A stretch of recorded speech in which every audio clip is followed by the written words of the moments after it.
మేమెప్పుడు చావు నోట్లో తల పెట్టామని పదే పదే చెప్పలేదు. మేం అగ్గి పెట్టే మర్చిపోయి అమాయక విద్యార్థులను బలిగొనలేదు.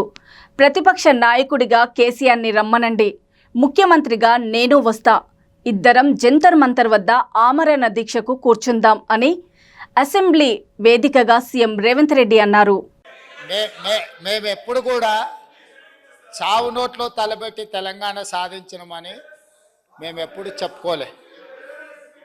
24 గంటలు తిరగకంటే ముందే నిమ్మకాయ రసం దాగి మేము నిమ్స్ హాస్పిటల్లో ఎక్కించుకొని మేము ఎప్పుడు దీక్షలు చేసి చావు నోట్లో తలబెట్టినమని అబద్ధాలు చెప్పలే. రెండవది, 100 రూపాయలు పెట్టి పెట్రోల్ కొనుక్కున్నాం కానీ 10 పైసలు పెట్టి అగ్గిపెట్టే కొనుక్కోక డ్రామా చేయడం ద్వారా శ్రీకాంతాచార్యని, ఓ ఈశాన్ రెడ్డిని, ఓ యాదయ్యను మేము బలి కొనలే. మేము ఎవరి శవాల ప్రాతిపదికనో ఎవరి ప్రాణాల ప్రాతిపదికనో మేము అధికారంలోకి రావాలని కోరుకోలేదు.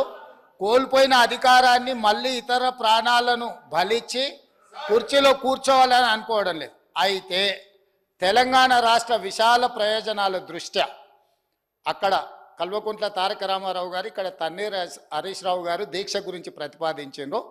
తప్పకుండా జంతర్ మంతర్లో చంద్రశేఖరరావు గారిని రమ్మనుండ్రి.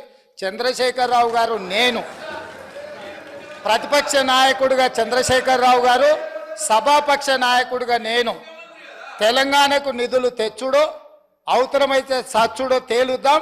మేం సిద్ధం. తారీఖు పెట్టండి, చంద్రశేఖరరావుని తీసుకొని రండి.